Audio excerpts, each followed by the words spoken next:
But the problem is I'm like very competitive, so everybody's like having fun. Yeah. The guy who almost killed himself on air because the recording was fine.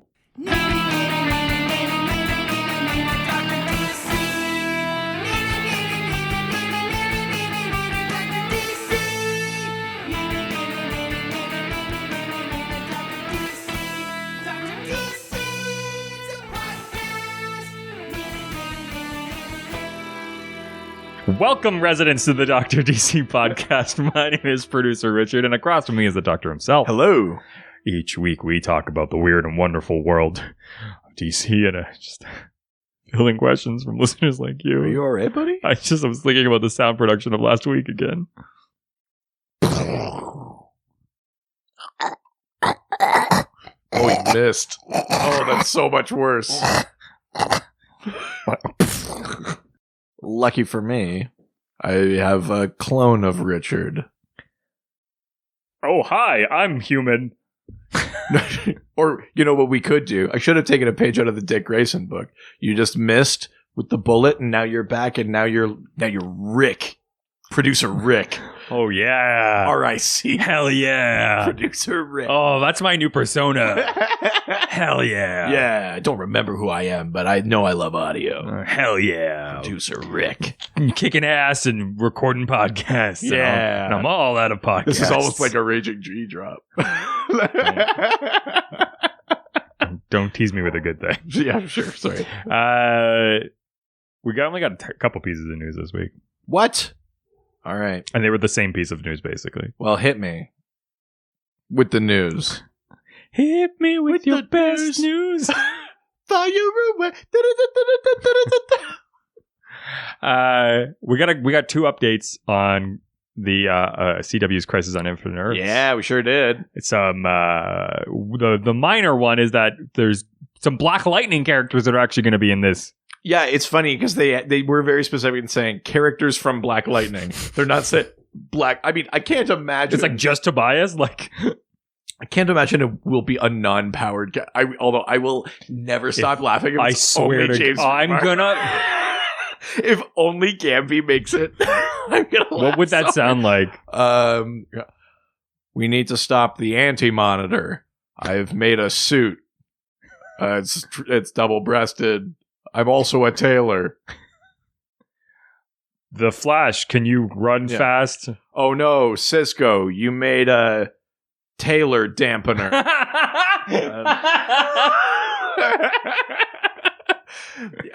Yeah, they said characters from Black Lightning. So what that might be implying is that it's not Jefferson Pierce, but maybe Thunder and Lightning. Maybe the girls come over or something like that, which would be kind of dope. Do you think that it would be maybe a little too funny to have like, oh no, I guess Diggle's a bit older. I was going to say like all these relatively like young, like sexy CW heroes, and then Cress Williams, who's an attractive guy, but he's like definitely older, being like, Grr! So maybe it'll be the daughters that make that crossover, you know? Do you think that a pickup line that Cisco uses is like, you know, I don't just dampen abilities? Oh no. You're like, Cisco, you said you were working on a dampener. It's like, yeah, panty dampener. Check out this. Just starts doing the finger guns. Oh, the Spider-Man 3. Jesus. Dig on this. Oh god. But yes, Black Lightning. That show will. This will be the first time it's crossed over with any of the finally the Arrowverse shows at all. So they are part of Crisis on Infinite Earths. Thank God. Yeah. I think it would have been a missed opportunity. Not what like it's Crisis. You're never going to do something this big again. You just do it. Yeah, exactly. Throw everything at it. You know. But the more important Crisis on Infinite Earth news. Sorry, Black Lightning. I'm sorry. Sorry, not sorry. Why? Sorry, I'm just a dabbing king who's sorry, not sorry.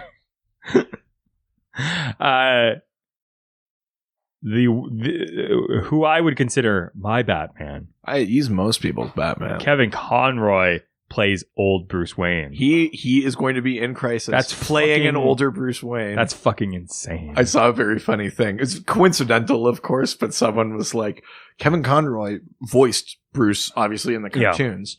And Bruce retires as Batman in Batman Beyond in 2019.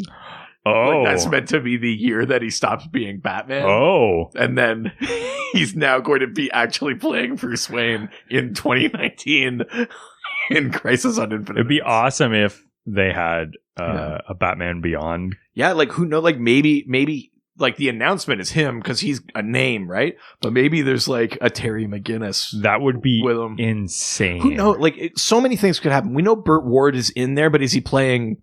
Mm-hmm. Like, is he playing He's old playing Dick Robin. Grayson? Yeah, he is. Is he actually? Yeah. That was announced. Holy shit. Yeah. I know. Yeah, Brandon Routh is Kingdom Come Superman. I think there was like some talk about like whether or not the conversation was going well about landing Linda Carter as Wonder Woman. Oh yeah. I think I just saw a thing today where I won't say confirmed because it wasn't like from the source, but it was from a source that's been right about things in the past that they are going full Green Lantern John Stewart with Diggle. What? Because obviously, Well, yeah, because he in was Elseworlds in, last year on Earth 90, we know that he must be Green Lantern because the Flash says stuff. But also, apparently, last season on Arrow, they introduced his stepdad, whose name is Stewart, like Roy Stewart or something like my that. God. Ron Stewart.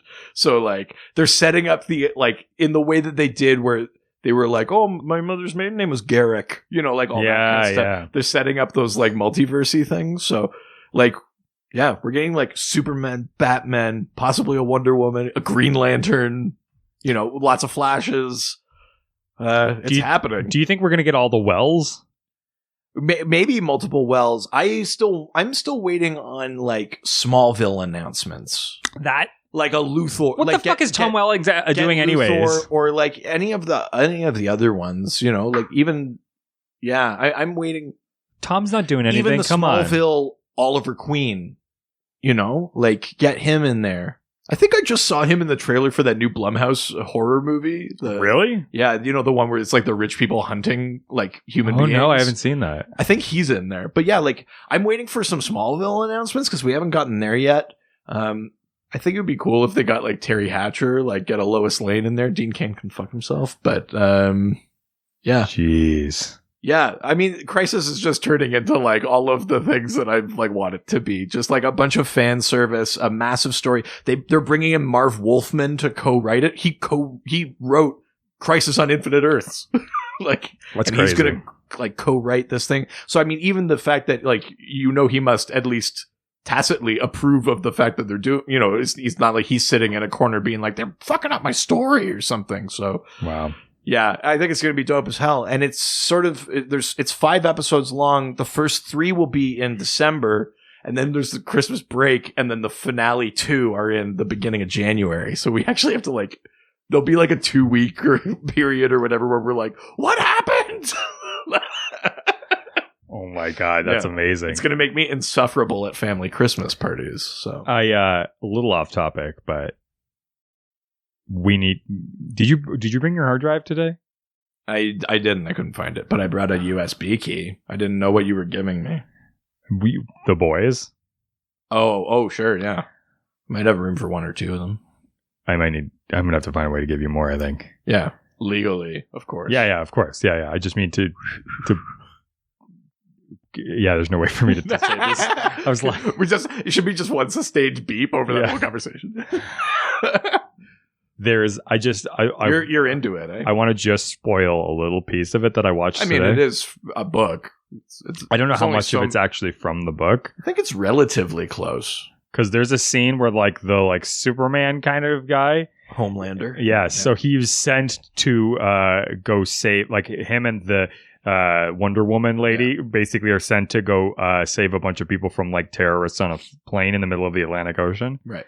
And they like save everybody. They kill all of the terrorists inside the plane, and they're like, "Okay, we're ready to like save the day." And they're everybody's thanking them, and then he goes, "Oh."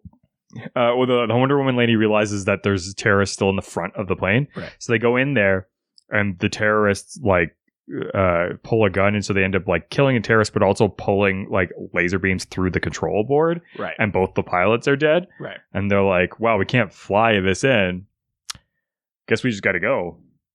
And she's just like, "Well, can't you like go outside and push up the plane from the bottom?" He's like, "Do you have any idea what that would?" He's like, "Any amount of pressure that I could to do that would. I'm such a small like person compared to a plane. I would just go through the hull." Right. Well, because this is one of those things that tries to play with like what is the reality of superhero physics a little bit. Yeah. And he's like, "There's just nothing I can do."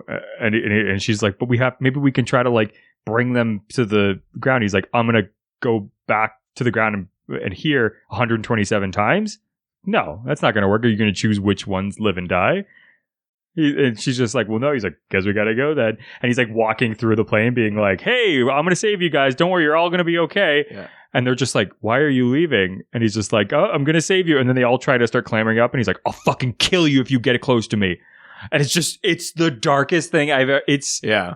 Well, again, because it goes to the idea of like there are superheroes with powers, but what if the physics isn't like a story that like just makes everything work? Because there's that shot even in the trailer. I think his name is A-Train, who's like the fast character. He's running so fast that it just like disintegrates a person. Like his scene, speed wake, just that like scene is so much more intense when you actually see it. So like those sort of things, or like the idea, we see Superman carry a plane all the time, but the point they're making is that like with physics, his amount of strength in a small surface area, like that, he would just punch through the plane. He wouldn't like all of those things are like it's the like deconstructing the myth a little bit, which obviously that whole story is doing anyway, because the whole premise is these heroes get out of line and we send people to kill them or beat the shit out of them or whatever. And so it's like already doing that, but it does that on that level too. Yeah. We need to do a double on this. Sure. Yeah. That's all I'm going to say. I'm up for that. Yeah. Speaking of doing episodes. Oh, right. The episode we're doing. This week's theme: Mistresses of Magic. Alakazam. That's kind of Alakazam's my safe word. No, but you got to say it backwards. Or I don't have that guy I knew's ability. I can't just say a word backwards immediately. I have to write it down and then look at it, flip it, look at it in a mirror. Even then, yeah. The only one that I've learned, and it's just from watching the cartoon, is how to say Mix's pet like backwards, which is kill Tipsyism. But that's the only one I figured out. That's weird. I don't like it. But yeah, we're talking about the female magicians of the DC which I didn't universe. know there were that many. Initially, I was like, well, Zatanna, and then Zatanna, and I guess we're doing another Zatanna episode. Tazana. Yeah, no, there are lots. So we got, actually, I was very impressed. Sometimes when we put like a theme out there, everyone's got a similar idea because it's like a thought that's clearly nagging in people's minds. Yeah. But this one, we got like all over the map, like all sorts of different characters. So there's some like very popular ones, some lesser known ones, new ones, old ones. I'm pretty pumped for this one. I think it's pretty good. Absolutely. All right. Well, let's jump into the questions. The first one coming from Facebook. Going to the face and the book. Going to the Facebook. Just 128 episodes and it just is not getting any better. It's just terrible. You didn't like that? No, I just realized that like they're poorly written. Just now? It occurred. You've made me do this live. Yeah, it's the best part. In front of Tom Goss and John Gabris. You made me do these. In front of your heroes, your podcast hero. In front of my podfather. Oh, that was a sweet moment. That was really good. I like that. You bastard. I like that. Now we won't return my calls. Sorry, I was answering them before. No, I didn't think so. Now we really won't. No, he has a reason. Now I know why. I like that he was just like, yeah, you just wait till I start my podcast. He's like, you feel dumb saying that. Well, yeah, it's true. I don't come out saying what number fuckboy I am. Yeah. 73. Yeah, you give that information up way too quickly. Well. First question comes from the most interesting resident. Roland Sebas? No. Andrew Delgado. That's true. They're pretty distinct voices that we do for those. That's right. It's very separate. Andrew asks, after reading your article about Black Alice, you wrote an article about Black Alice. Yeah, years ago. That's pretty Long cool. time ago. I gotta ask, does anything go right in her superhero career? Yeah, so I mean, Black Alice is this character who, again, tied to the world of magic, of course, but her ability is that she can basically siphon the powers of other people for a short amount of time. Yes. Usually only magic people, but not exclusively, not always. Yeah. The way they sort of represent it visually is like if she takes Dr. Fate's power, then she kind of wears this sort of her version of a Dr. Fate kind of that's fun. thing while it's happening. Sexy Dr. Fate costume. Well, yeah, except she's a teenager. Oh, yikes. Okay, never mind. She's like a goth kid Yeah. sort of thing. But yeah, I mean, the thing with Black Alice is, and I sort of, the article that I had written, I was talking about the idea that, like, for her, she's taking these powers, she can take the powers of these extremely powerful beings. Even the Spectre, she's taken the Spectre's power before, and wield it for a little bit, but she doesn't get to take their, like, experience or their knowledge of using those abilities, any of that stuff. She's just getting like fresh powers. She's getting like these vast powers, and not even necessarily an understanding of how to use them, or how to use them properly, or how to use them creatively, or with restraint, or anything like that. So because of that, sometimes she actually makes situations worse instead of better. But yeah, I mean, it's a cool like, as a visual representation, it's a cool power to have, because then you get like, you know, like if it's Zatanna, you see some version of like a bow tie or a top hat, you know, like you can make these little nods to like the character from whom she's borrowing powers. But the other flip side to that too is that when she's taking their powers, those characters don't have them anymore. Like, that is really they talk about it in Day of Vengeance in this mini series, but basically they talk about, do you remember that time where like Dr. Fate's power shorted out for a little bit or whatever? And it's like that coincides with the exact time that Black Alice had Dr. Fate's power.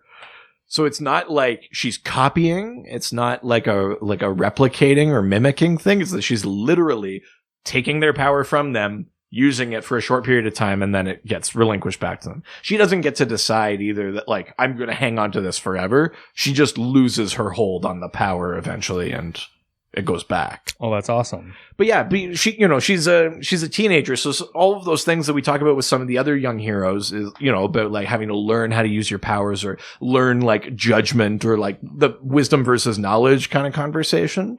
That all applies to her, but then she's also wielding like crazy cosmic forces. So she's a relatively underused character lately, but she has been, like I said, in Day of Vengeance. She was part of the Shadow Pact. She's been involved with the Secret Six. So how did everything go wrong? Oh God. I think it's just that it ends up it causes like family strife and things too. But she generally doesn't save the day. Well, or not entirely. Like it's seldom like she can just fix it, right? Like her powers are kind of beyond her, which is almost the point. But here, I'm gonna pull up what I actually like, the specific instance. At least you're pulling up your own information. Yeah. So there's something weird about that. Well, I just mean you're not like Googling the answer. Oh, no. I'm pulling up my article because I will specific, since the question. What was your thesis? Posit your thesis. I'll bring up the specific thing that I talked about. So, right. Oh, right. Yeah. So there is a specific instance where she channeled the powers of Raven, and Raven, who we've talked about, remember the Teen Titans, she gets her powers sort of from this like demonic realm. She's the daughter of Trigon, but she has like empathic powers, which allow her to feel and manipulate the emotions of others. Oh. And Black Alice steals her power, and I don't remember the exact context of the story, but she basically like inflicts suffering unwittingly because she can't control the power. Because now that power is tied to emotion. Yeah. It's tied to feeling and things like that, which is like, that's a lot more dangerous than like just I can shoot lightning or whatever the thing is, right? So again, it's like the premise of that article in general was what I was talking about like her lack of experience, but the instance I brought up in particular is that she caused some suffering to those around her by wielding Raven's power and not having Raven's experience or control. But yeah, Black Alice is a neat character. It's a neat like type of ability. It makes her interesting to have like on a team because she's only useful if someone else isn't. You know what I mean? She could also take power from a villain or something too, but like if she's meant to be using teammates' powers, then it's like you almost have to time it the way like Ultra Boy in the Legion has to like, he can only use one power at a time. You know, if she was going to be strategic, she'd have to be like, I need to take Dr. Fate's power here, use it, give it back so that he is safe before I take, you know, like they've played with that story before too. I think there was a bit of a thing like that with Vixen for a bit in the JLA comics or Justice League comics where her Tantu totem, something happened to it and then she was no longer connected to animal life, but she could draw on the powers of her superhero like friends. Oh. But it was the same thing. They would lose their powers when she used it. So she became like a liability to the team. Similar premise to Black Alice, basically. Oh, wow. Yeah. Nice. Well, the next question, all I have to say is, Dan didn't start the fire. Because Dan done. That's right. We've only just done. I like that one. Mm-hmm. Yeah, good. Dan asks, can you explain who the current Cirque is in relation to Wonder Woman? Where was there a story where she reverted Diana back to clay, or did I make that up? Circe. Cirque, whatever. Circe. Wow. You're having a hard time. So Circe is a Wonder Woman adversary, villain, sometimes sort of anti-hero. You mean she's not that bar in Toronto I used to go to? No. Cirque? No, she's not Cirque. Circe is a character from like Greek mythology. In the Odyssey, it's Circe's island where Odysseus lands and she turns like a bunch of the crewmen into pigs and eats them. That she's an actual character from Greek mythology. So in the context of Wonder Woman, it fits very naturally because Wonder Woman has this Olympian background and Circe makes sense to be in there. But she's she's a goddess, a very powerful magical being. And a long time, like a major nemesis of Wonder Woman, up there with Cheetah and Giganta and characters like that. Circe, in the modern era has been a little bit more like sometimes friend, sometimes foe, depending on like the situation. Almost like what you would get with, some Batman villains, right? Where it's like, we'll work together here because we have a similar interest or something like that. Get a little bit of that sort of thing. Did Circe turn Diana back into clay? I feel like that did happen at some point, actually. Couldn't tell you the issue. But I do feel like that was a thing. Diana's origin often is that she was molded out of clay and then given life by Zeus or just given life magically. It's, like with any character, retcons over the years. But, Circe is like incredibly, incredibly powerful. I think most recently in comics, she showed up in Justice League Dark and in the crossover that they did called Witching Hour, where she, along with Diana, were both one of like the witch marked. They were sort of involved in this big thing that sort of redefined magic in the DC universe and fighting like the magic goddess Hecate. So, yeah. What Did I answer all of the questions there? There was like 3 or 4. Who is she in relation to? Wonder Woman? Was there a story where she reverted Diana back to clay? In relation? Yeah, I mean they're not like cousins or sisters or anything like that, but they're related via like the pantheon of sort of Greek mythic characters, right? Circe herself is not like a main, like she's not like a main Olympian god. She's not like a daughter or a sibling of Zeus or anything like that. Like she's way down the pecking order. She's more godlike in DC than she is in Greek mythology. But yeah, so they're not actually like related or like family beyond a very sort of circuitous sort of god connection. Nice. Yeah. Next question comes from Stephen Marion Almagro. Ooh. Ay, ay, ay. Jesus. Which, because I'm pretty sure that Stephen's like Filipino, I think. So we're way off. Yeah. Am I wrong? Was that racist? Hiya.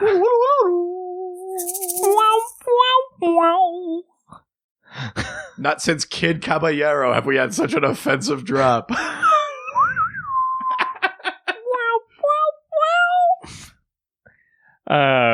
Stephen asks, please talk about my top 3 favorite mistresses of magic. It's important that he's yeah. Yeah. Well, let's talk about Rachel, Lady Punishment, Veronica, and Cinnamon, Pauline. Come on down. She's my cherry pie. Mistresses of magic. Oh, sorry. So sorry. I'm so sorry. I'm so sorry. I like the idea of Alfred like watching a strip club. He's just like what? Sitting in the audience, throwing ones. Oh, I'm so sorry. I'm so sorry. You're gonna make something of yourself one day. You take this $1, you go buy yourself a new outfit. I have an outfit in mind if you're interested. It's a tactical urban combat suit. Keep it together, Robert. Sorry, what does Steve? Come on, Alfred, get your shit together.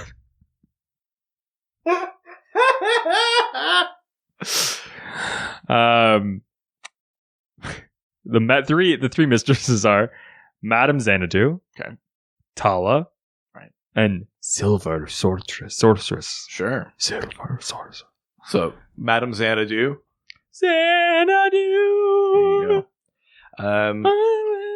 Whose most recent sort of iteration is in the live action Swamp Thing. Madame Xanadu is a character. Down. You make my Xanadu do. Very nice. Madame Xanadu in both pre-Flashpoint and post-Flashpoint continuity has been tied to like Arthurian legend because her real name is like Nimue, which is the name of the lady in the lake in Arthurian legend. Oh, not the one from that pool inside that movie. Remember the movie The Lady in the Water? Oh, was her name also Nimue?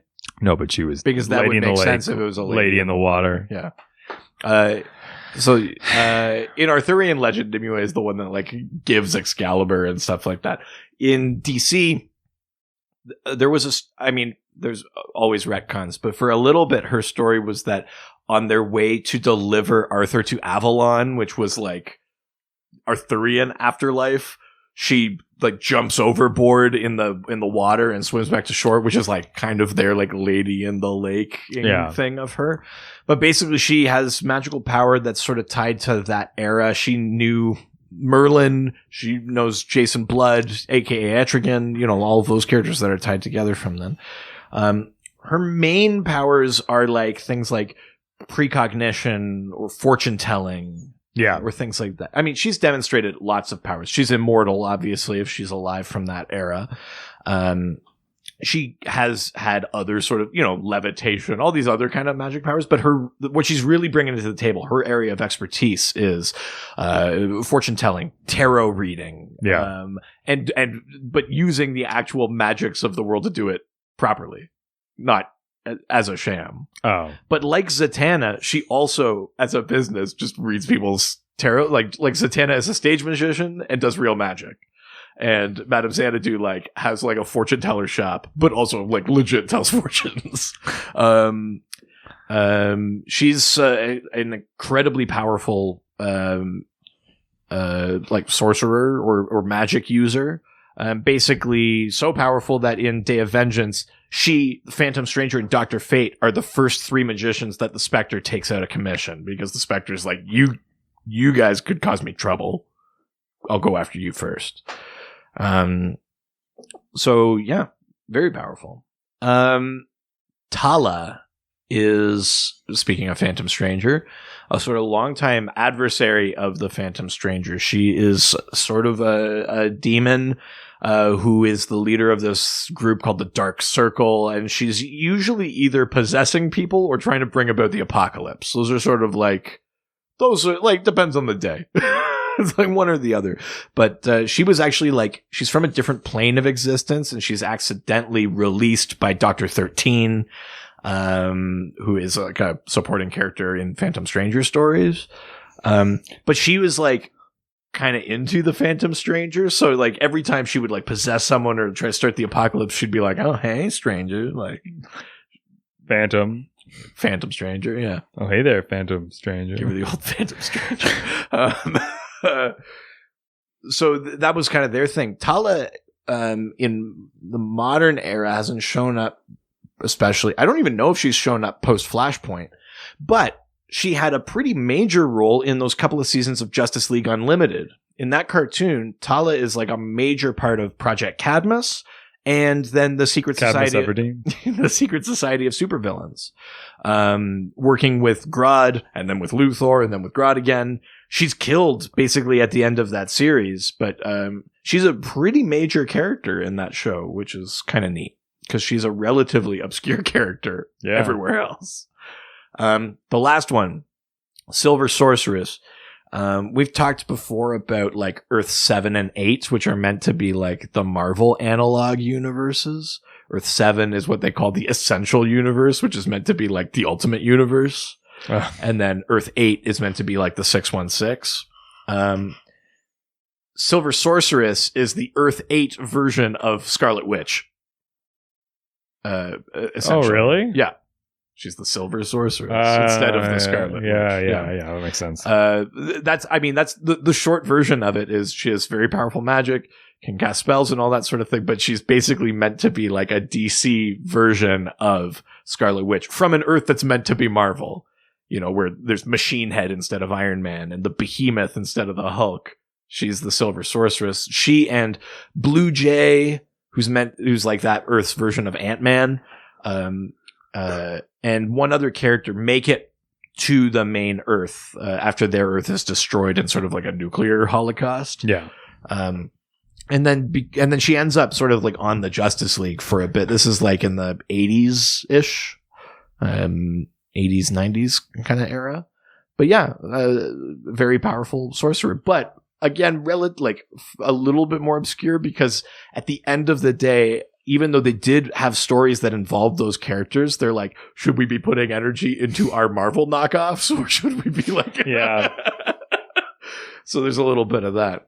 But that's those 3. That's Madame Xanadu, Tala, and Silver Sorceress. Nice. Yeah. All right, let's leave Facebook and head on over to Twitter. Twitter. Yeah.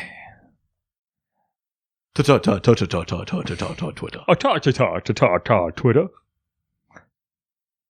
That all sounded like Alfred doing Will Smith. Ta-ta, Twitter.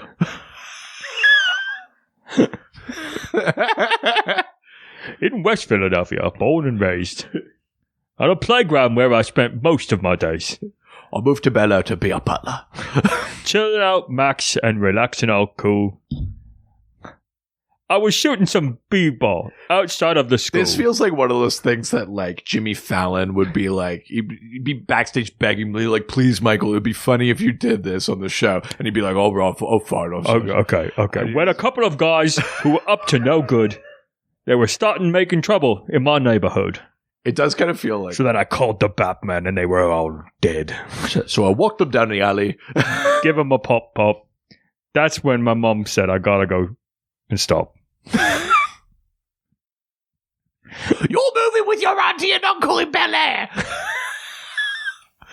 So she picked me up from army and then drove me there. I'd say this is the most Alfred we've had since the early 80s episodes of the show.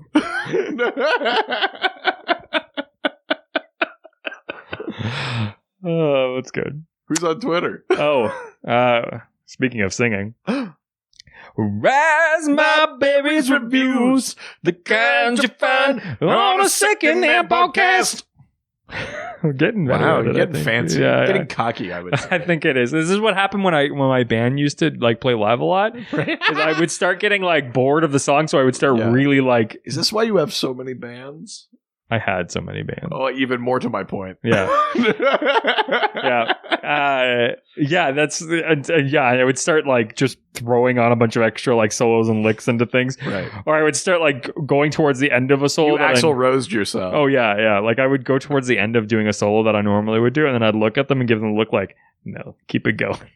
And I was, you like literally like Axl Rose. yeah, it was awesome. Yeah. Isn't that the thing with the end of Sweet Child of Mine, where it's like he's trying to hold the note longer than Slash on the guitar, and that's why he's like, hi. Oh, I didn't know that. You'd have to ask my That wife. was like I thought maybe that's apocryphal, but that was like a story I thought I had heard. You'd have to ask my wife. Yeah, that's true. Raz asks, so how many are there, and who would you say are the top 5? Well, the how many is difficult because, like anything else, some have made one appearance and you never see them again. Yeah. Some have made several. But there are dozens at the least. Top 5, let's say in terms of power, just to give us like a reference point. I know you will have seen one in a movie at least. It's your favorite DC movie. Which one's that? You know what your favorite DCEU movie is. Shazam? I'm being sarcastic. What's your favorite DCEU movie? I'm trying to not say it. Say it. Suicide War. Say it 2 more times to bring it into this realm. No, never. Beetlejuice. But Enchantress, who they set up as the villain in that movie. Enchantress, wildly powerful being who inhabits the body of June Moon. Now, in the comics, June Moon can also use magic, and the idea is that the more she uses or the more power she's channeling, the less control or the less ability she has to hold the Enchantress personality at bay. So June Moon can be good and use magic, but if she has to use too much, then there's a risk that the Enchantress will take over and be evil, essentially. She's way up there. This is not going to be a ranked top 5, but Enchantress is in there. Zatanna. I mean, it would not be this list without Zatanna on there, obviously. Circe, who we just talked about, the Wonder Woman adversary, definitely in the top 5.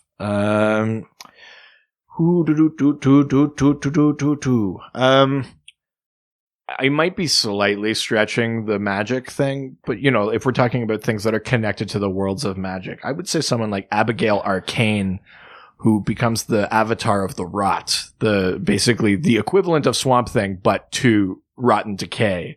She wields a power that basically rivals his, right? Because they're all meant to keep each other in check, all of these avatars, right? Yeah. So she would definitely be up there, I would say. Number 1, this is a very recent thing, so it's maybe not fair, but they just had set up the idea that Hecate, the witch mother, is the goddess of magic. So, kind of got to be her. Yeah. I mean, they defeat her, of course, because it's a comic book, but it's got to be her. I think everyone else is, not to say vastly lower tier, but everyone else would be lower tier than that. I think those are probably the 5 most powerful female magician or magic users that I can think of. Nice. You'll notice that Madame Xanadu somehow didn't make this list. But I think in modern comics, I think they've maybe abandoned the idea that she's quite as powerful as they set her up to be in Day of Vengeance. But yeah. Nice. Yeah. Next question comes from the Senator, James Paul. Son. Yes. Oh, Senator. Yeah.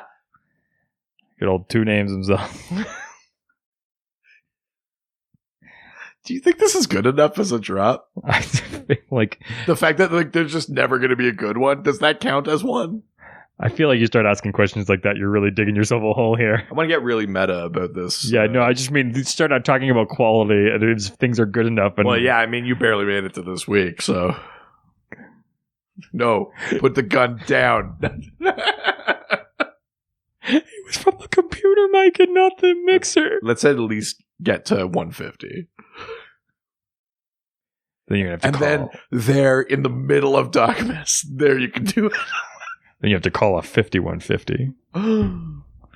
Is that what that is? Is that- No. Oh. No. I think it's like a noise complaint or something. Oh, okay. Because I mean, the I guess gunshot, technically, yeah.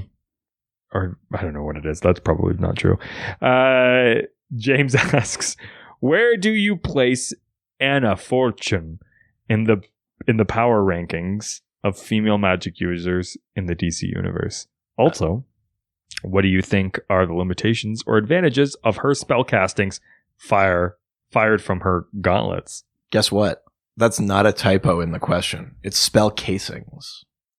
Because, and I think you'll find this interesting, Anna Fortune is a character who shoots spells in basically spell bullets from wrist guns, basically.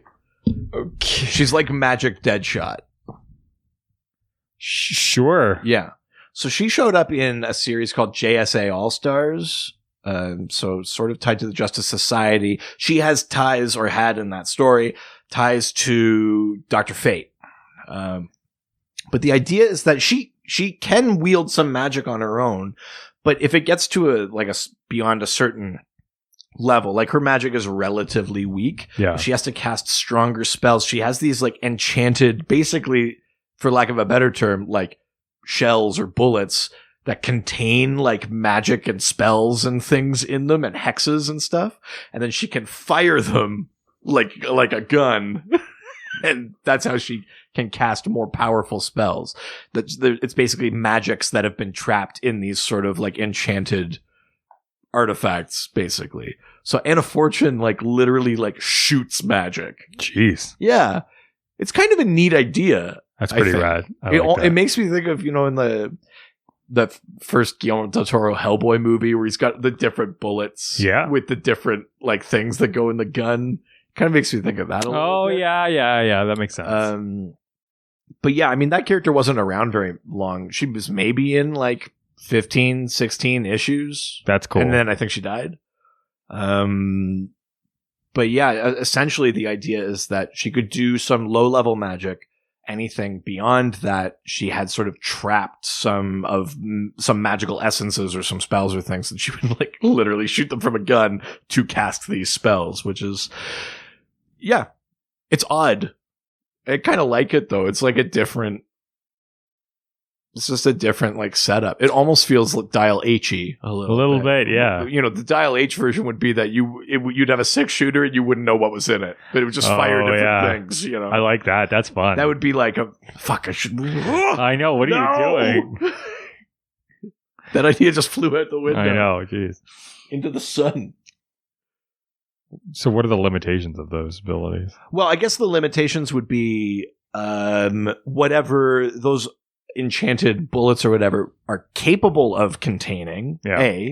There's probably magic that's beyond them too, because I think at a certain point, like being magical or being like a vessel for magic is more powerful than containing it or trapping it in something else to use like secondhand. You know what I mean? Yeah. It's like a degree of separation thing. The other thing would just be like now literally like aim like becomes a factor. It's technically a factor for other people too if they're shooting their magic bolts or whatever, but like it's literally like if you don't shoot where you meant to shoot and you've cast the spell on the wrong thing or like generally like magic seems like the way that it's portrayed in books and movies and stuff, that the spells are pretty broad, like with their distance and like the sort of they can. You don't have to like hit somebody with the size of a bullet, like exactly right. Now you've taken this thing that should be like a little bit more agile in combat, and you've actually made it worse. made it more difficult to use. So I think the limitation is that you're enforcing it to live in like real life. Yeah. You're actually restricting what makes magic useful at all. So does she not know how to, like, can she not just use magic without a gun? Like, she can, but she just is not powerful enough to do sort of big, to be on the combat level of other magic users like Dr. Fate or Zatanna or whatever.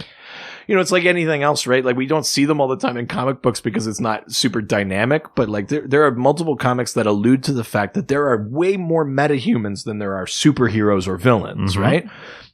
Because some people's metahuman power might literally just be that, like, you know, it could just be something very like innocuous, like lights don't burn out if they're around. So they've just never changed a light bulb in their house, but like that's not useful in combat. You can't help anyone with that. Like, it's just not a good power.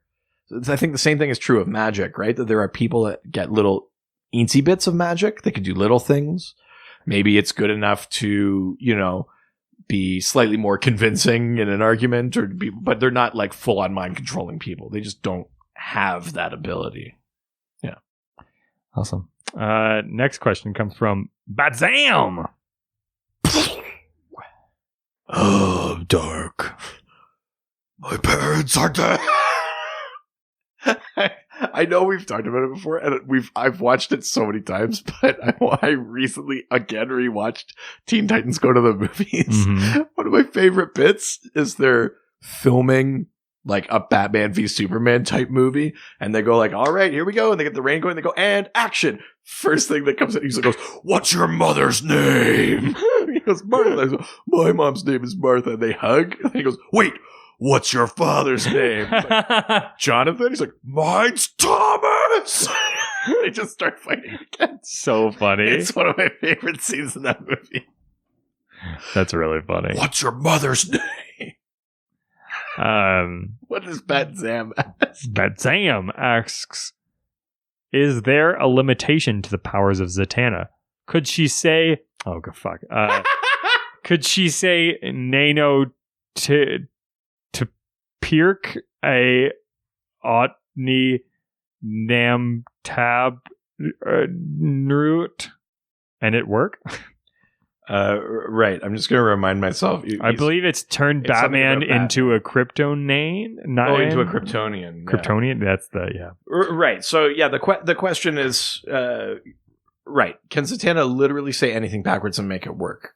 And we've talked about this in a couple of different episodes. I think we definitely at least mentioned it in the Zatanna episode. Yeah. But that was quite a long time ago. Is that, yes, technically, there's not a restriction on backwards magic in terms of what you can do. The restriction is, like we just said, there are some magic users who are very weak, some who are very powerful. Zatanna's on the very powerful end.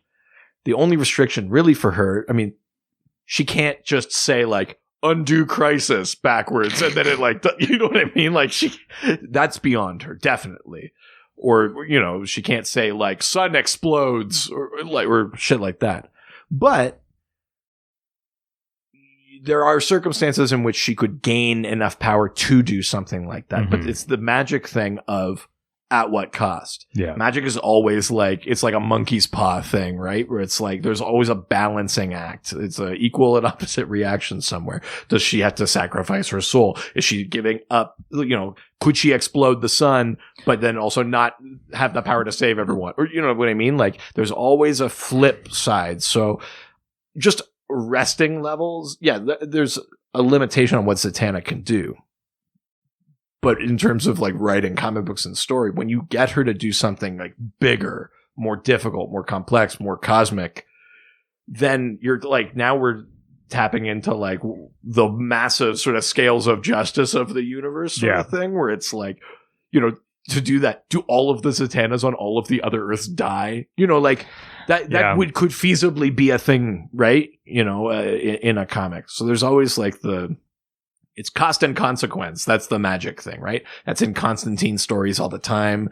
You know, he's making deals and he's always trying to like out bargain to get himself out of scrapes. he's very explicit about it. He's literally making deals and bargains, but it still applies to Zatanna, right? She's doing trickier magic. It has a higher cost. Maybe it's shaving years off her life. Like, we don't always know. Yeah. But it's doing something. So Sure. it always comes back around. Mm-hmm. Yeah. With that, the Dr. DC podcast will be back after this quick break.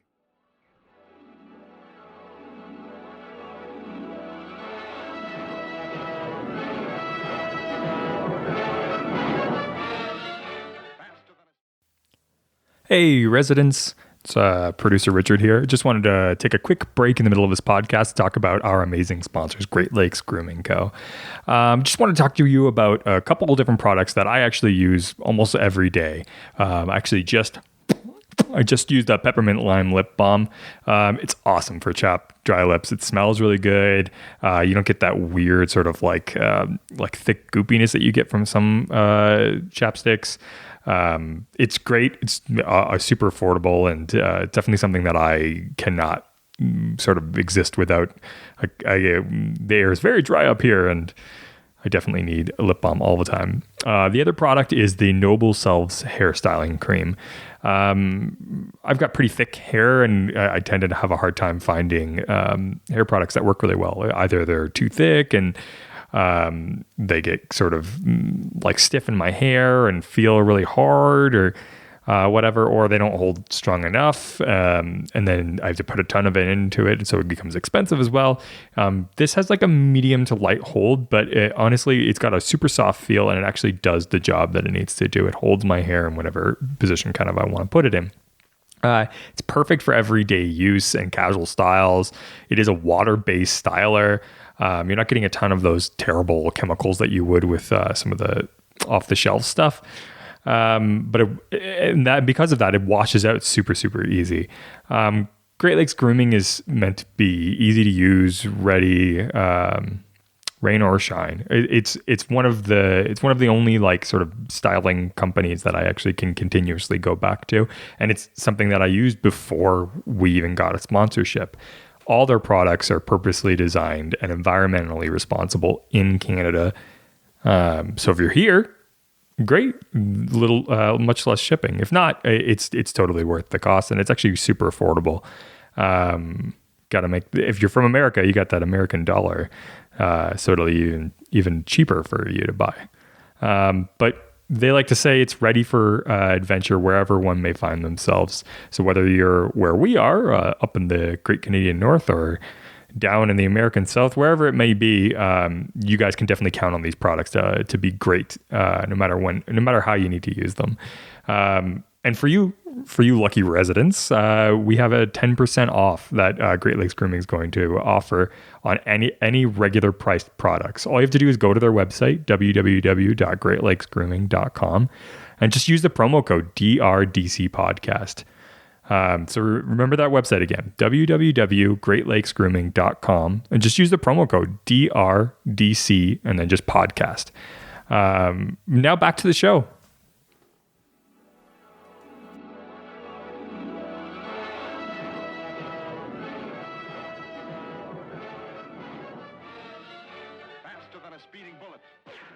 And we're back. Great Lakes to stay. Great Lakes is bay. Tell me about it. Right. All right. Next question comes from Roberto Rubio. Rubio. Rubio. Rubio.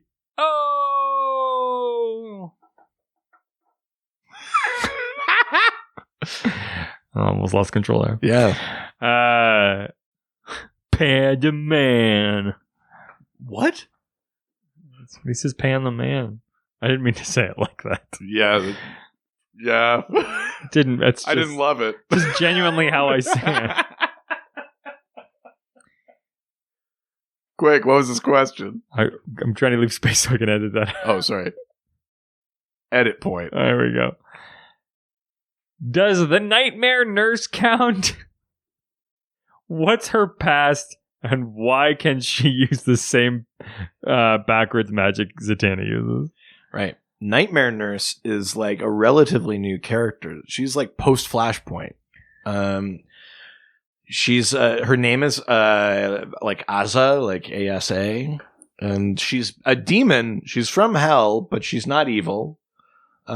She has like the power of possession among other things, but she basically takes she has to take a new host, and the host that she currently has, she's like caring for this woman who's dying, and she decides she's going to, as an act of mercy, take this younger like dying body as a host, because her specific demonic abilities are healing. She's immune to all ailments, magical and otherwise, and she has like exceptional healing ability. Wow. So because she's from hell, she's the nightmare nurse. Yes. She's been a sort of uneasy and then official member of the Justice League Dark for a bit. She's got a bit of a history with Constantine. Yeah. She was a part of the team during like Forever Evil and sort of in the height of the New 52 and stuff like that. But essentially, yeah, she's a demon who takes possession of other people with insane sort of healing powers, and a complete, basically, inoculation against any ailment ever. Damn. Yeah. The reason she can use the backwards magic is because she's a demon. She's tapped into magic like anyone. I think like Constantine could use backwards magic. It's just not the way he does it usually, you know? Like, I don't think there's anything stopping him from doing it, but he's got his own way that sort of works with him. Magic flows through him in a sort of different way. But Nightmare Nurse can do that. Yeah. That's pretty cool. Yeah. Yeah, I mean, she's, like I said, she's a relatively new character, so there's actually not a ton Like information about of her. Yeah. But that New 52 run of Justice League Dark, that's where you'll find Nightmare Nurse, basically. Nice. Yeah. It's also a spooky name. I think it's also the name of a completely unrelated movie. Yeah. I mean, it sounds like about right. Yeah. All right. Maybe a first time. He's not a first time resident, Right. but he is a newcomer. Yeah. Scott Newcomer. Right. You're being very dismissive with your. Yeah. Okay. Mm-hmm. You can ask the fucking question. Do you know what? This is actually very embarrassing. It's like a little bit zoned out, and I thought you were still going. I was like building. I was going to just be like, yep. I was waiting for the punchline, and then I was going to say something, and I was like, it already happened. I just overshot. Sorry, let me take it again. Try again. So it's not his first time asking a question. Yeah. But he is a newcomer. Yeah. So Scott Newcomer. Yeah. Oh fuck! Was that it again? One more time. Okay. It's not the first time he's asked a question. Hey! Oh shit! Was that too early? Yeah. No. Yeah. Scott Newcomer. Hey. It's about right. I'm sorry. I legitimately just so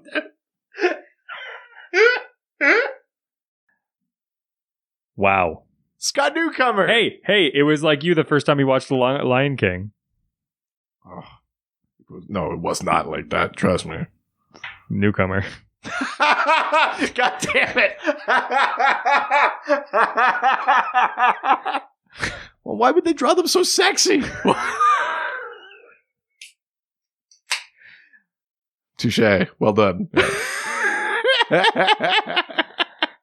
Scott asks, since I have almost zero knowledge of any of these characters, would it be too much to ask for brief histories and any unique powers these magical women possess? We've given a little bit already. Yeah. Also unrelated, how many of them have slept with Constantine? Oh, yeah. Well, I mean, that, again, like trying to just say how many magical women are there. The number of people Constantine has slept with is, I think, more theoretical than concrete. Well, let's just do like a little quick rundown of names and maybe like specific things that they're good at. Yeah, bullet points. Well, here, let's Zatanna. Talk backwards. Backwards magic, exactly. Circe. Circe. Old time. Yeah, like Olympian sort of connection. Nightmare Nurse. Spooky. Healing, too. Yeah. Basically a demon that heals. Madame Xanadu. Xanadu. Fortune teller, tarot cards, Roller skates. roller skates. Enchantress. If June Moon uses too much power, then the Enchantress, this evil Possession. spirit, takes her over. Yeah, so possession. Hecate, witch mother, goddess of magic. Hey, we don't need that kind of language. Black Alice can siphon the powers of others. I know I'm already forgetting ones that we talked about. Tala, a demon who possession, tries to bring on the apocalypse, is super into Phantom Stranger. If you know what I mean. Yeah. Silver Sorceress is the DC analog to Scarlet Witch. Hangs out with X-Men a lot. Yeah. It's a fair number of them. One that we haven't mentioned before, Linda Strauss, was Dr. Fate for a bit. She was the host of Dr. Fate. Those are all the ones that we've talked about. There's ones we haven't talked about yet. Black Orchid is essentially like an avatar of both the green and the red. It's part animal and part plant. So sort of bridges the gap. Planimal? Between. Yeah, Planimal. Animand.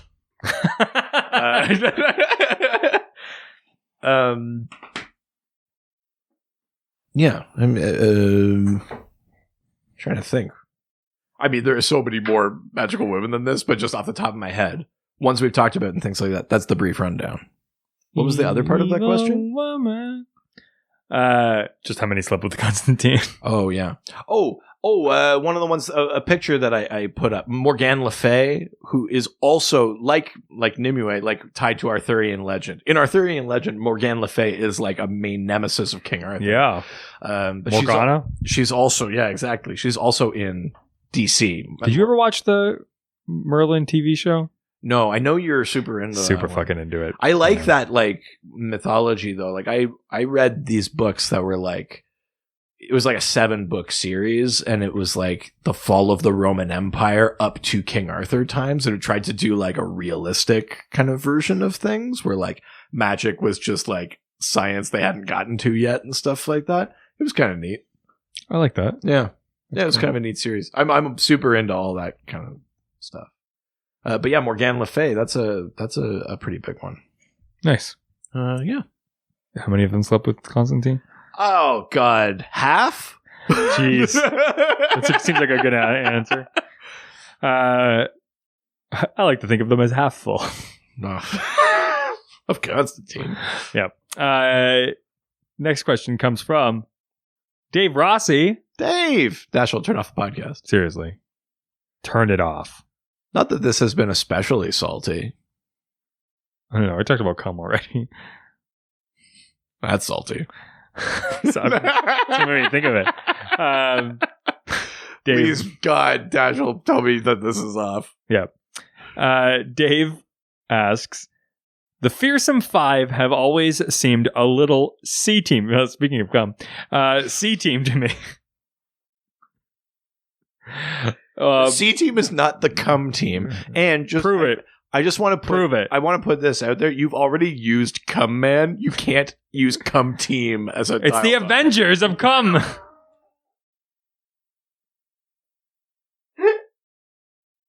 Should I call it? It's DC. Sorry, it's the Cum League. The Cumstis League. Oh, I didn't like that. No, Cumstis. I'm deeply upset by that. Oh, it's June 21st. Time for Cumstis again. Oh no! That's where he comes all day long. Oh no! You're in the land of the midnight cum.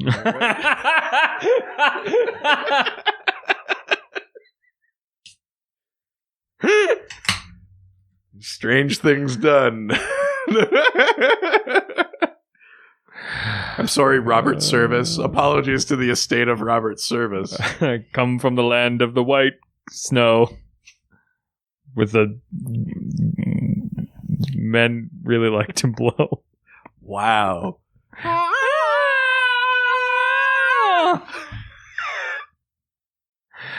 The second part of that question, but where would you say Jinx falls in magical power level? Who is her equivalent? What exactly is her story? Sure, Jinx. Speaking of Teen Titans Go, if you watch Teen Titans Go, Jinx is a character that shows up a bunch in that one. She's part of the Hive, like the evil team. They fight a lot. But Jinx in the comics for a long time, she was part of the Fearsome Five, which is this sort of like lesser villain team. And her powers for a long time were like elemental. She could like manipulate like air and water and even earth and stuff like that. I think she could fire like energy bolts. Yeah, possibly Heart too. Like evil Captain Planet. She could do that too, but she had to, I think her thing was that she had to have her feet on the ground. She had to be grounded. And if she was like off the ground, she couldn't channel her powers or something like that. And it's sort of completely unrelated to her name, unless I'm missing like some sort of connection, like etymology of the word Jinx or something like that. Entomology. Well, that would wait. Which is I know no either. Entomology is insects. I think etymology is words. I think you're right. Fuck. I always get in my head about that one too because I'm so pedantic with other people about that shit, and it's like the one thing where it's like I'm never sure. But in recent comics, Jinx has powers that actually make more sense with her name, where they're meant to be like based on the manipulation of probability and luck. Kind of like Scarlet Witch in Marvel. But basically that Jinx can, if an event is likely to happen, 9 out of 10 times she can make it like just not happen by changing its probability to something very low. So Jinx sort of has magical abilities, can still sort of fire beams and like the general magic kind of shit, but has sort of the ability to like mess with luck and probability. That's more modern era Jinx. So she used to be more elemental, but the Jinx that you see in like Teen Titans Go and in comics now, her powers are tied to probability, which makes a lot more sense. Because to jinx something, right? Like that. I'm surprised that wasn't always the thing. Yeah, you would think. It seems, like the direct connection. Yeah. It seems like someone was like, we named this character Jinx, and then it got handed to someone else, and they were like, well, I don't know what that word is. I'm going to give her earth powers. Like, that was George Lucas, by the way. Oh, I don't know. I'm going to give it a racist Jamaican accent. Yeah, her name is, that's Kermit. It's not easy being Star Wars. But that is Jinx. She, I think generally you don't see her that much. I think she is kind of treated lower tier, but her new power set is way cooler. I think it would be neat to see her in more stuff. Yeah. A Jabba connection.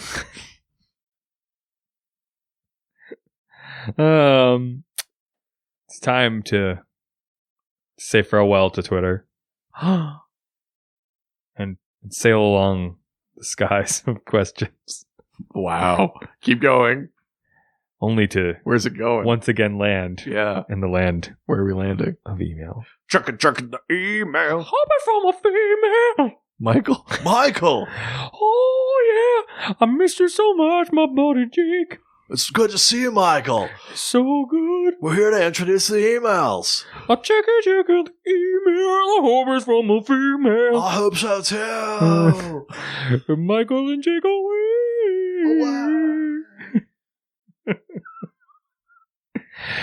I always love our emails, especially the ones that are. Yeah, you bastards.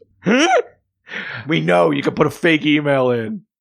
It's going to be really bad if this person's just... I think this is the first returning fake email. Yes. Oh, you're going to say it's going to be really bad if this is the person's real name? like the email was a joke, but that's the real person. Be like, you know what? I've had enough of your shit. This is disgusting. Yeah. Do you know what? With somewhere a man named Poon is crying. With our luck, this is their real name. Well, I don't want to be culturally inappropriate, so... First question comes from Poontang. Thank you. Am I saying that right? And one more time, their email is pussy@vag.com. So, god damn it. You assholes. I love it. Poon asks. I love it that it's all of that just to ask this question. Wasn't there a woman Dr. Fate? Yes, there was a female Dr. Fate. All of that, yeah.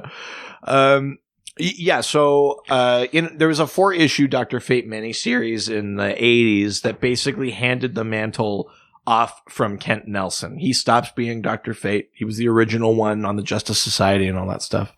And it basically hands it off from him to, he's meant to pass it to this like Eric Strauss, but Eric, he's like a baby, but then I think it's his sister. But he's a genius. He's some sort of genius baby. I'm gonna forget their actual like thing. But stuff happens. He gets like aged too quickly, and then it becomes a thing where Eric and Linda Strauss are merged together into the helmet. Whoa. And become Dr. Fate together. And then it's just Linda for a bit as well. And so Linda Strauss was a female Dr. Fate, and Dr. Fate's one of those characters that can do that because you put on the helmet. And the spirit of Naboo takes you over or whatever, and you become Dr. Fate. So Naboo. Anyone can do it. No, they won't. Linda Strauss has a relatively short run, though, in the comics. She's not Dr. Fate for especially long, but there are comics where she's clearly a woman, clearly Dr. Fate. And, after her, I think it gets passed to... I think that's when it's either Kent V. Nelson or Hector Hall. I think it's Kent V. Nelson after her becomes Dr. Fate. But yeah, for a brief window in time, there was a female Dr. Fate. Whoa. Yeah. Cool. Thanks, Poon. Really some tang on that Poon. How would you describe the Poon? Tangy. A tangy zip of Poon. Whip. Oh. Talking about Mistresses again. Next question comes from Jimmy Boy. From Jimmy Boy, yeah. My old friend Jimmy Boy. Thank you, Jimmy. Thank you, Jimmy Boy. Did Jimmy have a funny email? I don't know. You just put the names down. Oh, okay. So I don't know. Oh, I don't remember. It certainly wasn't as funny as pussy@vag.com. I also don't know if we should say all of their emails just in case that is their emails. I mean, I don't think pussy@vag.com is. Like, I feel... I'm going to die if that's a real email. If I go to email it and I don't get the mailer demon thing, I'm going to lose my mind. I'm just... You know, I just want to be... Are you going to do it? What? Oh, email? No. I wanted to see what this person's email was, and it's not... Yeah, I think it's their actual name. So okay, fine. We won't say it then. Anyways, but I will say we should say their address. Though I will, yeah, no, I somehow have that. We should dox them. So their email is from AOL.com. Oh my God. AOL.com, which I'm like, whoa. Did this email come from the past? Yeah. Also, I'm impressed that you're able to even email out of AOL. The AOL outbox was just like backlogged for 20 years, and then it just finally sent the email. But out. Somehow knows that our podcast exists in the future. Shucky. One day there's going to be a drdc@gmail.com. Someone will get this. This is the like internet equivalent of a message in a bottle.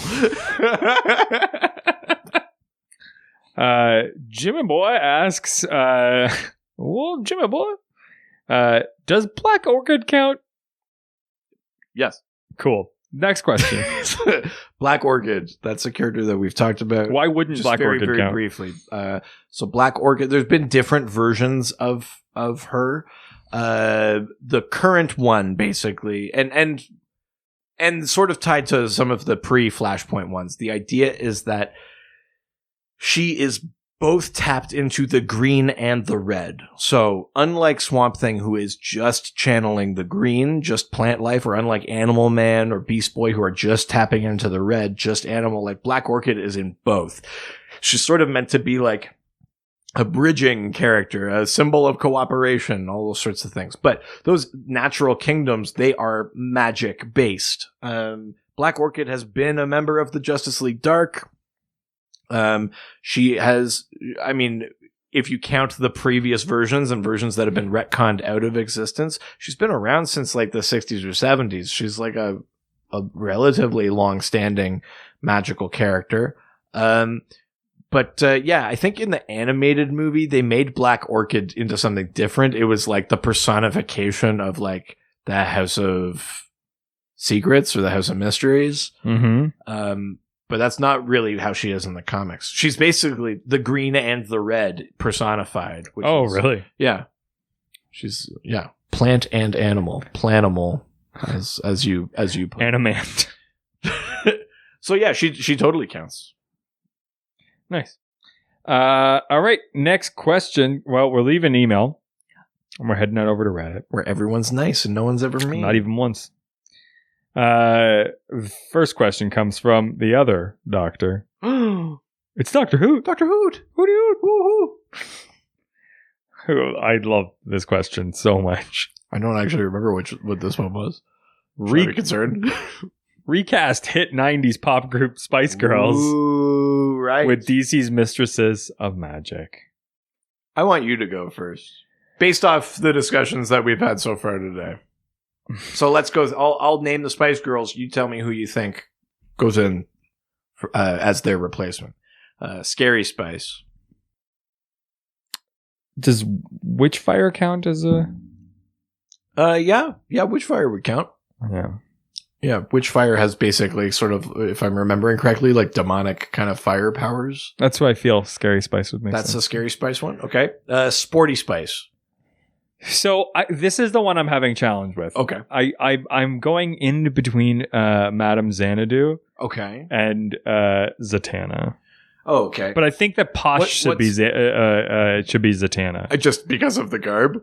Well, the garb... Because she's dressed up? But I also feel like she's kind of the like leader-ish. Do you think Posh is the leader of the Spice Girls? Well, who would be? It was Ginger sort of as like a front person. Yeah. In real life, it's Sporty Spice because she wrote all the songs. Oh, okay. So Sporty... There, that answers my question. Yeah. So Sporty Spice is Zatanna. Sure. Okay. That makes Ginger. sense. I would say Cersei. Okay. I mean, that works even just on the red hair notion. Yeah. Baby Spice. Baby Spice. Stop. I'm getting aroused. Oh, no. It's more about you doing it than anything else. Oh, well, that's fair. Raven. Interesting. Okay. And then Posh Spice. Remember, you've already used your tuxedo person. Yes. Silver Sorceress? Sure. Okay. Right. I think I wouldn't have originally thought it, but I think you're right putting Zatanna in as Sporty. I think that's the one that makes the most sense there. Ooh. Baby Spice. Baby Spice. No. Daddy needs a change. What? Daddy needs a change? I'm fucked up, man. So many confusing things just happened. I agree with Zatanna as Sporty. Seriously, as Ginger is hard to argue, right? I think. Yep. Maybe like Nightmare Nurse as Baby. Oh, yeah. They both kind of have... this is such like a superficial level, but they both kind of have the miniskirt like thing going. Okay. Posh Spice.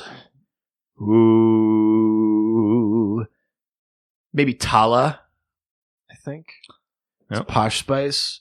And then I'm left with Scary Spice, right? Scary Spice.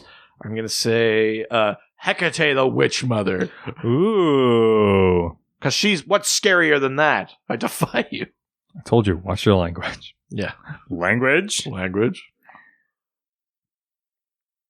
Yeah. That was a fun question. I like that. Those are my favorite. The final question. All right. Comes from Never See It Die, Iron Joker 33 asks, do you actually know the song that I'm referencing when I sing that? No, but Richard, I'm with you to the end of the line. I don't know what that line is. It's Captain America and Bucky. That's America's ass. On your left. That I'm tearing up already. that's not even like a sad part. No, but it's beautiful. It doesn't. You can cry at things that aren't sad, right?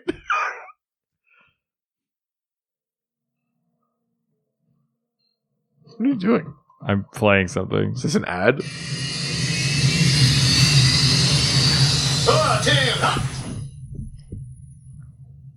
See, we got work cut out for us. You are one sorry. What is this? Move it.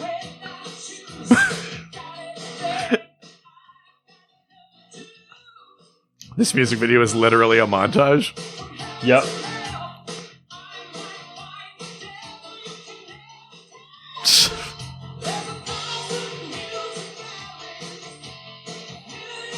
I like how like low paced music videos used to be.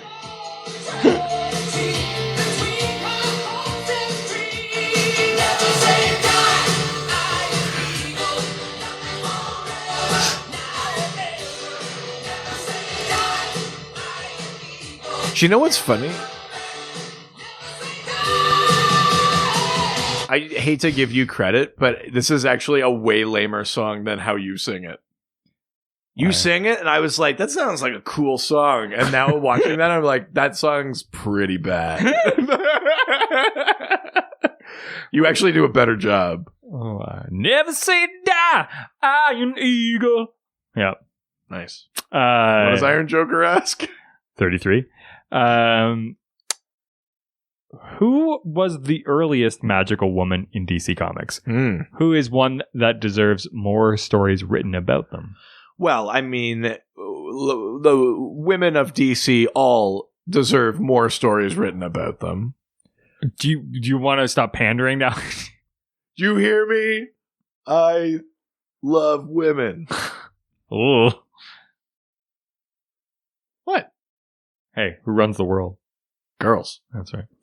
Oh, yeah. Do you know what? Women, get out of here. Girls run the world. I'm going to pander to them. Yeesh. Welcome to that Dr. Hello Kitty podcast. Konnichiwa. Welcome to I was trying to Dr. steer away Kitty. from that, yeah. Yeah. I'm Dr. Dr. Kitty. Kitty-san. Ooh, Daddy did make a kitty. Oh, God damn it. Son of a bitch. Gotcha. I've thought a little. Sorry. I've been trying to think a little bit about the earliest appearance of a magical woman in DC. And I think it's the one I've landed on is tied to DC's earliest superhero. Not Superman, but in 1935, there was the first appearance of a character called Dr. Occult, who you pretty much only see now in sort of guest appearances or cameos in other magic books when it's like when all of the magicians of the world get together, someone draws Dr. Occult in the corner. Oh. Like it's like that kind of thing, like Yeah. a wink and a nod. But he had this thing called the like mystic symbol of the seven or something like that, and he could perform various feats of magic. But he had Various feats of strength. he had a romantic partner and sort of partner in their adventures called Rose Psychic. And Rose ended up like, their souls ended up like intertwined. She ended up kind of like being Dr. Occult for a bit. I think because you could trace her character all the way back pretty much to the beginning of Dr. Occult, I think that makes Rose Psychic the first female magic user in DC. Really? Now, the first time she uses magic, that I don't know what issue that is. Maybe something sneaks in ahead of that. But in terms of just like a character lineage, she was around longer than most. But she also has appeared in probably fewer comics than most. So, that's like saying, like there's some of those like side characters that had stories, but they've got like, be like, oh, Bam Bam Jefferson, the car man, like, like whatever, like, yeah, maybe he came first, but like, who is he? So Rose Psychic is almost in that category because she so rarely has appeared since like the early days of comics. Yeah. But she has appeared, and she appeared first. So I think that's my technical answer. Zatanna has been around for a very long time since the 60s or 70s. Black Orchid, like I said, is from like the 60s or 70s. Wonder Woman has ties to magic. She's not a sorcerer, right? She's not wielding magic. But if you want to just talk about characters in magic, I'm sure maybe Circe probably showed up earlier. Well, I'm actually not even sure about that. But female magicians. I'm going with Rose Psychic on a technicality, basically. Nice. Yeah. Well, that's the end. It's never the end. Nothing ends, Adrian. We've only just ended. It'd be a much less climactic ending to Watchmen if that song came in. We've only just begun to live. You know what that means? I do. It's time for this week's Dial Doc. That's right. Do you have one? I do. Do you want to explain what Dial Doc is? Sure. So Dial Doc is based on Dial H for Hero, which is a series where basically this H dialer, if you dial hero or villain into it, it turns you into a never before seen hero or villain for a set amount of time. And they used to get write-in submissions from readers for sort of silly pun kind of name heroes. And at the end of every episode, we try to come up with our contribution to the hero verse, from which the H dialer pulls its characters. Mm-hmm. You're looking around the room like you know what you're going to say, but I'll go first. I will actually go first. Okay. This week. So mine is called. It's always a good one when you can't get it out. Paper Bag Pete. I'm sorry, is this a Wonder Woman villain? Yeah, he fell in some experimental lunch bags, and the R&D factory. The boys in R&D cooked these up. Paper Bag Pete, basically. Okay. He is like a sentient paper bag that can pull anything he needs out from the top of his head, out from the bag. But isn't it interesting? It can only be dry goods because if they're wet, he'll just like sop through and disintegrate. And then, then Cisco can't stick around him. Then, well, yeah, he would be dampened already. Yeah. Is it weird that I thought of him as the opening went below and not above? Oh, right, like a paper bag princess. Like he's wearing the paper bag. Yeah. No, he is the paper bag, and the opening's up top. If you know what I mean. But well, I mean, it's also better than reaching into your undercarriage to pull stuff out. Just like, oh, hey, can you grab that from me? But yeah, so he can reach inside, pull out anything that he needs, but he has a extreme weakness to wet. Also, but I like the idea where you can do a lot of jokes on it can't even punch his way out of a paper bag. Yeah. Yeah. Well, yeah, you could put people inside. I like that. I wish I had thought of it. You could put people inside them, and then they literally can't punch their way out of the paper bag. Yeah. That's really funny. Yeah. Paper Bag Pete. Paper Bag Pete. My character it's more of like a pitch. Okay. Like I mean, these are not strenuous exercises from week to week. No, I know, but I like to challenge myself. Okay, but okay. Oh, you mean you've created too much? You have like a backstory. Oh, I see. Sorry, I thought you meant like this idea isn't finished enough for Dial Doc, so I'm just pitching it. So I'll give you the name of the book if they had one. Okay, sure, yeah. It's the character's name is Alex Azam. Fuck you. God damn. And I mean, that's not the stupidest comic book name. No, so keep going. No, and the book is called Alex Azam and the Book of 1,000 Spells. Okay. And this is a magical female character. Okay. Ooh, very nice. Who's found a book with a bunch of spells in it, but the problem is they can only use a spell once and then they can't use it again. It gets burnt out of the book. Oh, right. So they only have 1,000 spells to use. Right. Yeah, but their family has been kidnapped by a demon, and so they have to go get them back, but they can only use these 1,000 spells. Right, and if you already use like your strength spell, then you don't get that anymore. Yeah. Interesting. And his name is Alex, or her name is Alex Azam. Alex Azam. I like it as a pitch too because it's so confident that they'll be like you could theoretically do 1,000 issues, but even if you used multiple in each issue, you're like into the hundreds. Yeah. You'd be like, this book will go like easy. Yeah. I do like that. It displays confidence in your pitch. Yeah. Well, also, if they get to the end of 1,000, suddenly it's like, oh, we found another book. Or the last spell is like more spells, like the secret spell. Yeah. But there were only 999 spells in the book. And then the 1,000. The spells came from you the whole time. I was the spells. Suddenly they can use all the other spells again. Maybe the real treasure was the friendships we made along the way.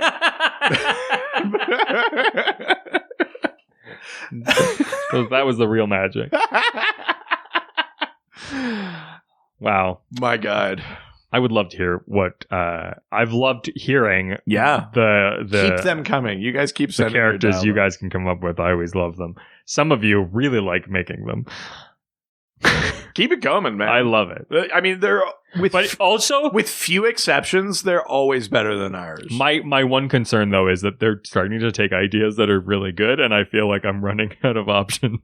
Right. Yeah. I'm running out of options. Jesus. Put the gun down. I can't take it. Save it for Docmas. Yeah, wait a minute. I'm Rick now. Rick doesn't do that. Producer Rick. Yeah. Yeah. Fuck yeah. Oh, the hate mail's gonna pour in. Be like, bring back producer Richard. We hate producer Rick. You keep asking that, and maybe somebody else is going to come This back. podcast instead. is now officially written by Scott Lobdell or Rob. Maybe we're going to go back to episode 5, and then you'll get somebody you don't want. No, Just No. saying. Who knows what's back in those troves? I hardly know.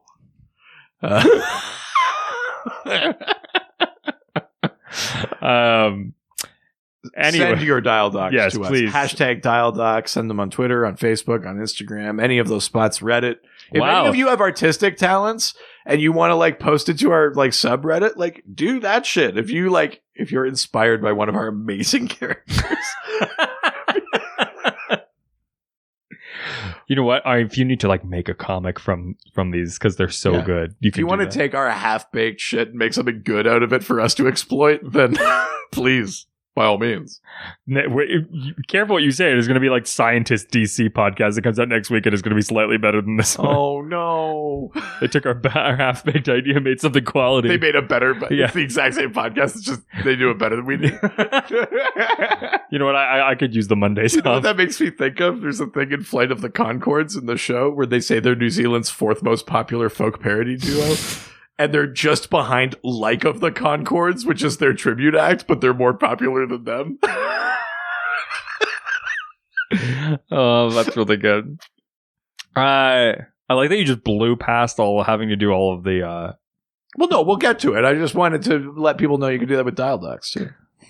I mean, like you were like, yeah, Facebook, Twitter. Well, I know. I just figured we get to it again. Oh, because now we're gonna redo it again. So Yeah, let's he do it. said those things, but let's actually say what they actually are. For real this time. I'm ready. Yeah. Okay. Email Oh, fuck you. DrDCpodcast at gmail.com. the doc phone. 208-917-3238. That's 208-917-DCEU. Facebook, Dr. DC Podcast. Instagram, Dr. DC Podcast. our website, DrDCpodcast.com or .ca. our Twitter. At Dr. DC. Wow, there we go. Subreddit. r/Dr_DC. Get you next time, Gadget. Nailed it. If I didn't get that right, then I'd be kicked off the show. That was That's- very high stakes. Yeah. Wow, I didn't know you knew that. Yeah. Well, I've read our Constitution. Oh shit. I've read our charter. They were in such fine print. I didn't think we would ever read it. Yeah, you can of course ask questions for next week's episode. That's right. We've got a couple of special things for next week's episode. We also are now able to do the video episode. That's right. So, video episode is coming. So you can send questions about artwork in DC Comics. It could just be, you could just say, I like this artist, or you could say, I really like this comic. You could send a specific panel. You could talk about what you like or don't like, or have questions about what we look for in art and stuff like that. Anything goes, because that will be for the visual medium of our video episode. You can also just go, why do you guys look like that? Well, yeah, I mean, I assume those will be the questions after the episode comes out. Yeah. Why don't you lose some weight? Yeah. Oh, I'm trying. How did you get wives? Well, I mean, fair question. Yeah, but you it's should have questions asked to come. that on the annual one. Yeah, that's true. in it, so you can ask questions for that video Show us your episode, boobs. which we are able to record now. You could also send us questions. I by special arrangement, we have a returning guest next week. Chicken Maddie returning to the podcast to discuss cybernetics and like robot human hybrids. And I'm giving Richard a reading assignment to go along with that, which is Justice League Volume 2, number 29. 29. Yeah, it's part of the Forever Evil tie-ins. It heavily features Cyborg and the Metal Men. Everyone's eyes are very angry. Yeah. Yeah, that's right. That's all we can talk about. So you can send your questions about cybernetics and cyborgs and transhumans, basically. In the transhumanism sense. Like, are we allowed to call them that? Yeah. That's it for this week. We'll talk to you if you're subscribing to the Patreon episode Friday. Or in our world. Oh my God. In a few minutes. Subscribe to the Patreon. We were so close to ending without trying to get money. I know. I was trying to get you off the show. But we got to get money. We all know I'm the one bringing it in. I know. Yeah, that's what. It's patreon.com/Dr. DC. It's only $5 a month. You get a full bonus episode. They come out on Fridays. So those of you subscribed, you'll hear from us then. Those of you who haven't subscribed, do it. Also, send us reviews. 5-star reviews. Could be on Facebook, on iTunes, Podbean, wherever you listen. You could take the tab off of your yogurt tin and cut it into someone's back. Yeah. Yeah, I mean, if you have like an enchanted pen and you get detention, you should write a 5-star review of Dr. DC podcast over and over until it etches into your arm.